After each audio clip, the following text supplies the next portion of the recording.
You know, Mark, if you're going to make breakfast, you got to break some eggs. You gotta break them eggs, or if you want to make a cake or something. Absolutely, and that's why for breakfast this week, we went to Another Broken Egg down in the Portofino Shopping Center in the Woodlands. It's Another Broken Egg Cafe. And by the way, we ate breakfast, but we didn't go for breakfast. We went for lunch and ate breakfast. Brad, this is getting so complicated. It is, but I traditionally like these restaurants that only serve breakfast, or serve a traditional breakfast. They're not open at night. They're only open until about 2 in the afternoon. Right. So they've got a pretty extensive menu. They've got lunch and breakfast items. And they got a beautiful decor. What you call your decor? It's yellow with orange paneling on the bottom, bright as all get out. They got plates on the side, and very festive, very festive.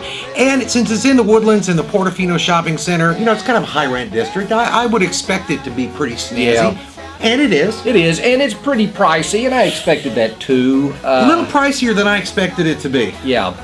What I got the breakfast. I was going to order the club sandwich, but Brad said, when do you order breakfast? You gotta order the biscuits and gravy. My motto is, if you're at a breakfast restaurant, you ought to order breakfast. So I corrected my mistake and ordered the biscuits and gravy with 2 eggs over medium.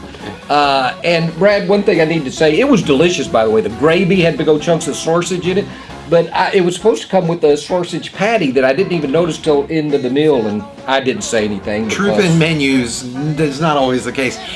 You know, it's one of those situations where I wanted desperately to like this place because I generally do like breakfast places. I didn't really have a good meal, and I think it's my fault. I do too, Brad, because you got the Benedict. You got the iron steak Benedict thing. The Benedict Oscar. It was, let's see, I've got it written down here. It's a grilled sirloin steak atop a toasted English muffin with 2 poached eggs, sauteed crab, asparagus, and béarnaise sauce. And you know what, Mark?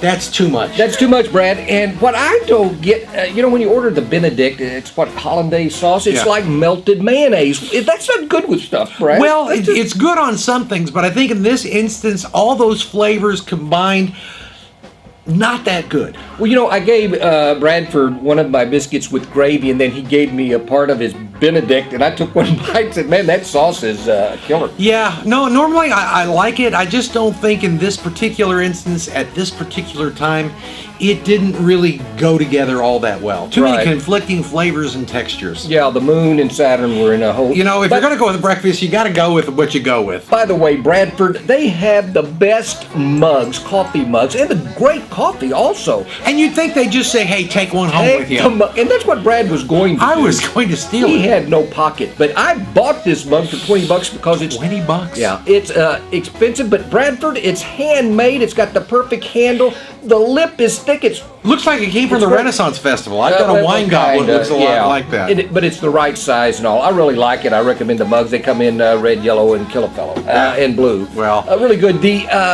My wife and I liked my breakfast, so we went back about a week later and got 2 sandwiches and 2 drinks for $31, not counting the tip. Yeah, you know, for a breakfast place, I think you're probably expecting to pay about $7, $8, $9. You know, when we went, it was $32 plus tip as well. So it's a little pricey there. Nice place, pretty good food, except for the Benedict Oscar. I'd stay away from that.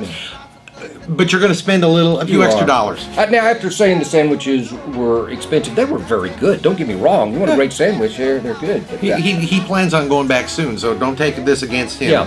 Take it out on me. Anyway, all in all, I like it. Check it out. Take your checkbook with you. You might need it. Yeah, and buy a mug. They're great. There you go. They got the insignia there. Really like it. Hey, Brad Meyer, restaurant critic for Houston Community Newspapers. This is Mark Hayter, columnist for the Courier and Villager, and today's episode of Wine and Dine is brought to you by Chapstick Nasal Inhaler. Anytime you get the old nasal passage a little bit dry, try Chapstick Nasal Inhaler. That's enough. We'll see you later. Bon appetit. Yeah. I don't know. Over the edge. I took it up to the edge. I don't know.